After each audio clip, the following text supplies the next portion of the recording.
Very good evening जी, सत श्रीकाल। Indian penal code के regarding आज जो हम लोग लेक्चर डिस्कस करेंगे that is very important point जो हम लोग आज डिस्कस करेंगे। सेक्शन काफ़ी इंपॉर्टेंस है हमारे लिए। Main point of view it's very important क्योंकि ऑब्सैनिटी में जो हम लोग आज केस डिस्कस करेंगे that is Ranjit D Udeshi versus state के रिगार्डिंग। जब बॉबी आर्ट इंटरनेशनल, जिसको हम बैंडेड क्वीन के नाम से भी जानते हैं, वो बैंडेड क्वीन पिक्चर बनी थी, हमारी मूवी बनी थी, उसके रिगार्डिंग हम लोग जानते हैं। नंबर ऑफ जो हमारे केस लॉज हैं वो इतने इंपॉर्टेंट है कि नंबर ऑफ टाइम्स वो प्री में भी पुट किए गए हैं और मेन में भी वो जो है वो इनके रिगार्डिंग सेक्शन वाइज जो है वो क्वेश्चंस हमारे मेन में पाए जाते हैं। यूजुअली हमारी जो बेट लैंग्वेज है वो काफ़ी ईजी है, इट्स नॉट सो डिफिकल्ट कि हमको उसके रिगार्डिंग कोई डिफिकल्टीज होगी, बट स्टिल मैं टाइम वेस्ट नहीं करूँगा इसके रिगार्डिंग। हम लोग शुरू करते हैं 292 of the Indian penal code that deals with obscenity, right. Obscene thing, obscene means जिसको देखकर किसी के माइंड में लस्ट पैदा हो जाए, दैट इज ऑब्सैनिटी। ना यहाँ पर 292 में वर्ड लिखा है बुक के रिगार्डिंग। कोई भी बुक हम बात करें, कोई भी पर्सन अगर सेल कर रहा है, वहां पे हेडिंग क्या, sale etcetera of obscene books. तो कोई भी for the purpose of this section जो बुक है हमारी, जो कोई पैम्पलेट है या पेपर है, राइटिंग है, ड्राइंग है, पेंटिंग है, रिप्रेजेंटेशन है, फिगर है, राइट, कोई भी ऐसा object shall be deemed to be obscene, हम उसको ऑब्सीन मानकर चलेंगे अगर उनको देखकर हमें लगता है कि वो लैस्किवियस नेचर का है, या फिर वो appeal to prudent interest means लोगों को अपील कर रहा है कि उसकी तरफ अट्रैक्ट हो और उन सबकी जो है माइंड की जो है वो लस्ट है किसी गलत के लिए वो पैदा हो जाए। लस्ट पैदा होना ही अपने आप में लस्किवियस जो है वो प्रूडेंट इंटरेस्ट जो है वो इफेक्ट करता है। तो जो ऐसा पर्सन है, वो जो ऐसी कोई ऑब्जेक्ट है, या कोई ड्राइंग है, व्हाटएवर पैम्पलेट बुक है, अगर वो किसी पर्सन जो एक कॉमन पर्सन है, अगर उसकी थिंकिंग को वो डिप्रेव कर रहे हैं और करप्ट कर रहे हैं उसकी थिंकिंग को, और उसके अंदर लस्ट पैदा कर रहे हैं उसके प्रति जो उसको दिखाया जा रहा है, तो that we can say that it is an obscene things, it is an obscene things. Although सब क्लॉज 2 जो हमारा सबसेक्शन 2 है उसमें नंबर ऑफ पॉइंट्स लिखे गए हैं। मैं सिर्फ आपको सिर्फ इतना बोलूंगा कि अगर किसी को सेल कर रहे हैं हम लोग, लेट टू हायर कर रहे हैं, डिस्ट्रीब्यूट कर रहे हैं, पब्लिकली एग्जिबिट कर रहे हैं, बी पॉइंट में इंपोर्ट एक्सपोर्ट कर रहे हैं, हम लोग ट्रांसफर चेंज कर रहे हैं, ट्रांसफर कर रहे हैं, कन्वे कर रहे हैं किसी को ऑब्सीन ऑब्जेक्ट। थर्ड में टेक पार्ट और रिसीव इन प्रॉफिट, लाइक मेरा बिजनेस है, मैं बुक्स वगैरह पब्लिश करता हूं, उसमें ऑब्सैनिटी बुक्स भी हैं और मेरे पार्टनर्स उससे प्रॉफिट ले रहे हैं, तो they all are liable, right. यहां पर जो प्रॉफिट ले रहा है उस ऑब्सैनिटी से वो भी लायबल होगा। एडवर्टाइज और make known to by any means whatever, किसी भी प्रकार से मैं किसी उन वस्तुओं को एडवर्टाइज करने की कोशिश कर रहा हूं जो इन वस्तुओं में ऑब्सैनिटी दी गई है, राइट। जब मैं ऑफर कर रहा हूं, अटेम्प्ट टू ऑफर कर रहा हूं कोई ऐसा एक्ट करने के लिए जो एक्ट अपने आप में 292 में फॉल करके वो ऑब्सीन बन जाता है।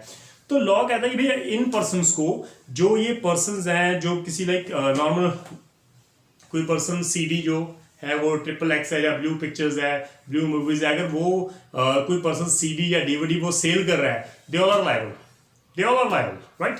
तो 292 में इसीलिए उनको रखा गया है। तो 292 में अगर वो पकड़े गए फर्स्ट टाइम तो उनकी conviction it is very clear, it is which makes 2 years and a fine up to 2000 rupees. अगर वो फिर भी वो दोबारा अगर सब्सिक्वेंटली दोबारा फिर वो अरेस्ट हो गए, दोबारा उनको फिर उनके ऊपर FIR रजिस्टर्ड हो गई इनके रिगार्डिंग, तो भाई सब्सिक्वेंटली आपकी जो कन्विक्शन होगी वो 5 year तक हो सकती है and shall also be liable to fine up to 5000 rupees. तो ये जो बुक्स है, जो पैम्पलेट है, पेपर, राइटिंग, ड्राइंग, पेंटिंग है, अगर इन बुक्स की पब्लिकेशन है, वहां पे वर्ड लिखा publication of which is prove to be justified, अगर वो उनकी पब्लिकेशन जस्टिफाइड है, पब्लिक सोसाइटी के लिए, गुड के लिए वो पब्लिश की गई है, तो भाई ये ऑफेंस नहीं है। लाइक नॉर्मली हम लोग कह सकते हैं लाइक अगर कोई पर्सन एडवर्टाइजमेंट करवाता है कॉन्डम्स की, तो it's not an offence at all, it is not an offence at all. तो लॉ कहता है कि उनके रिगार्डिंग अगर आप एडवर्टाइजमेंट दे रहे हो, लाइक किसी एक्टर्स को ले लिया, राइट, अब वो जो सीन क्रिएट कर रहे हैं उस कॉन्डम्स को एडवर्टाइज करने के लिए, ऑल्दो उनको देखकर लैस्किवियस कोई पर्सन की थिंकिंग हो सकती है, बट वो जो एडवर्टाइजमेंट है वो फॉर द पब्लिक गुड के लिए, इसलिए वो ऑफेंस नहीं माना जाता 292 में, ये आप क्लियर कर लो।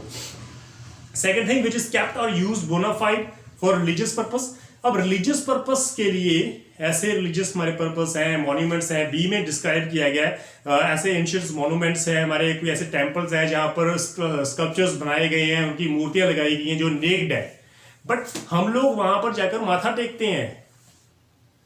वहां पर किसी भी पर्सन की जो थिंकिंग है वो लेस्टिवियस नहीं हो सकती, वो रिलीजियस पर्पस के लिए है। तो लॉ कहता है कि अगर ऐसे एंशियंट मॉन्यूमेंट्स है या कोई ऐसा टेम्पल है जहां पर वो आइडल्स जो हैं या कोई ऐसे मूर्तिज हैं, स्कल्पचर जिनको नेक्ड दिखाया गया है, बट स्टिल लॉ कहता है कि वो रिलीजियस पर्पस के लिए है, 292 में वो फॉल नहीं करने वाले। ये इंपॉर्टेंट है आपके लिए। देन सेक्शन 293, वहां पर बोर्ड लिखा है यंग पर्सन के लिए। अगर कोई पर्सन 292 में कोई ऑफेंस कमिट कर रहा है और आप किसी को सेल कर रहे हो, उस यंग पर्सन को जिसकी एज 20 ईयर से कम है, under the age of 20 years, अगर जिस पर्सन को आप सेल कर रहे हो, एग्जिबिट कर रहे हो, हायर कर रहे हो किसी को, सो कोई भी चीज अगर आप उसको दे रहे हो, तो अगर वो पर्सन 20 ईयर से कम, छोटी उम्र का एज का लड़का है तो या लड़की है वट, तो भाई आपकी पनिशमेंट, अगर आपने फर्स्ट टाइम ऑफेंस कमिट किया है, it is up to 3 years and fine up to 2000 rupees. Subsequently अगर फिर से आप ऑफेंस ऐसा कमिट करते हो, फिर किसी यंग पर्सन को आपने सेल कर दी या हायर उसको दे दी, किराए पे दे दी या हायर पे लेटर दे दी, तो भाई आपकी सब्सिक्वेंट जो कन्विक्शन होगी 7 साल तक हो सकती है, and shall also be liable to fine up to 5000 rupees. Then even another 294 section, वहां पर वर्ड लिखा ऑब्सीन एक्ट्स एंड सॉन्ग्स।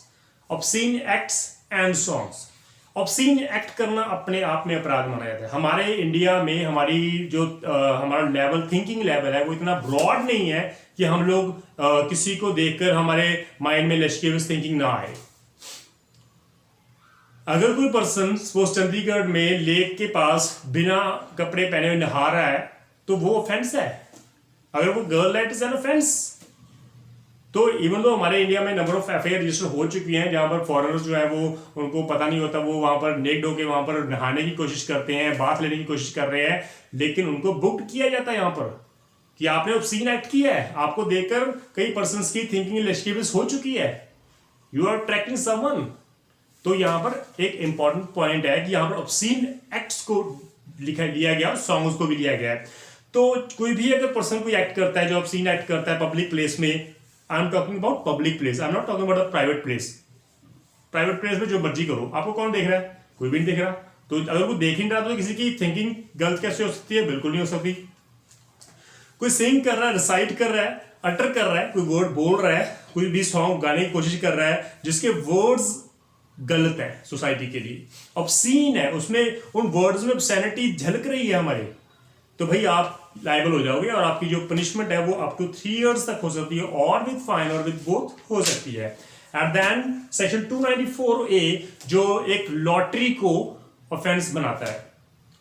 अब यहाँ पर एक इंपॉर्टेंट बात है कि यहाँ पर कीपिंग लॉटरी ऑफिस जो है, आप ऑफिस खोल के बैठे हो, लॉटरी का आप धंधा कर रहे हो, बिजनेस कर रहे हो, और लोगों को आवाज दिखा रहे हो कि आप इस नंबर पे आप लॉटरी लगाओ, जो अगर वो नंबर निकल गया तो आपको इतने पैसे दूंगा, वट एवर जो भी है। तो जो भी पर्सन ऑफिस में बैठा है, कीप एनी ऑफिस और place for the purpose of drawing any lottery, कि मैं लॉटरी यहाँ पर सिस्टम चला रहा हूँ, और वो लॉटरी जो है, अगर वो यहाँ पर लिखा not being a state lottery और a lottery authorised by state government, हमारे यहाँ पर बम्पर प्राइज होता है जी, दिवाली बम्पर प्राइज होता है जी, 1 लाख 5 करोड़ की टिकट आप इनाम जीत सकते हो, it is also lottery. But यहाँ पर स्टेट गवर्नमेंट द्वारा उनको ऑथराइज किया गया है। जहां अगर कोई स्टेट लॉटरी है तो वो इस सेक्शंस में एग्जम्प्ट किए गए हैं। These are the exception of section 294A। अगर कोई प्राइवेट पर्सन ऑफिस खोल के बैठा है, लॉटरी सिस्टम लेकर के बैठा है और लोगों को आवाज लगा रहा है कि आप आओ और यहाँ पर आके आप पैसा लगाओ, और अगर आप जीत गए तो आपको पैसा इतना रिटर्न में मिलेगा, you are liable, you are liable. तो and whoever publish any proposal to pay any sum, अगर कोई आप प्रपोजल पब्लिश करते हो कि आप इतना सम दोगे, तो अगर आप जीत जाओगे तो मैं इतना सम आपको दूंगा, और टू डिलीवर एनी गुड्स, आप इतने गुड्स दोगे या मैं आपको इतने, उसके बदले में इतना गुड्स दूंगा, वट एवर जो भी है। Lottery system is an important thing, कि कोई भी पर्सन अगर लॉटरी में इन्वेस्ट कर रहा है, क्योंकि वहां पर जो इवेंट्स होती हैं वो डेफिनेटली कॉन्टिजेंसी होती है, वहां पर कॉन्टिजेंसी है, वो आपकी लॉटरी में टिकट लगे या ना लगे, it depend upon the future contingency. Contingency है, वो इवेंट है, इवेंट की हैपनिंग पे डिपेंड कर रहा है। तो यहाँ पर आप सभी लायबल हो सकते हो, और वहां पर जो 6 मंथ की जो पनिशमेंट प्रिस्क्राइब की गई है फर्स्ट पैराग्राफ में, और सेकंड पैराग्राफ में आपकी पनिशमेंट फाइन है वो अप टू 1000 दिया गया है। But the most important thing that the state lotteries, ये जो स्टेट लॉटरीज है, वो लॉटरीज जिनको, वो ऑफिस लॉटरी के जिनको स्टेट गवर्नमेंट द्वारा ऑथराइज किया गया है, वो बिल्कुल एग्जम्प्ट किए गए हैं इस सेक्शन में। नाउ हम बात कर रहे हैं, यहाँ पर हम बात कर रहे हैं कुछ इंपॉर्टेंट केस लॉस की जो हमारे लिए काफी इंपॉर्टेंस है। आपके सामने लिखा हुआ है case law, that is case Ranjit D Udeshi versus state. मैं इन केस लॉ का जो डिस्क्रिप्शन बॉक्स में लिंक दे दूंगा, प्लीज आप उसको चेक कर लेना। तो यहाँ पे इस केस में जो अक्यूज पर्सन थे जिनको कन्विक्शन की गई थी 292 में, उन्होंने एक हैप्पी बुक स्टॉल जो था वो ओपन किया हुआ था और दे आर पार्टनर्स, कई पार्टनर्स थे जिनको, सभी पार्टनर्स को 292 में उनको सजा दी गई थी। ये इंपॉर्टेंट है।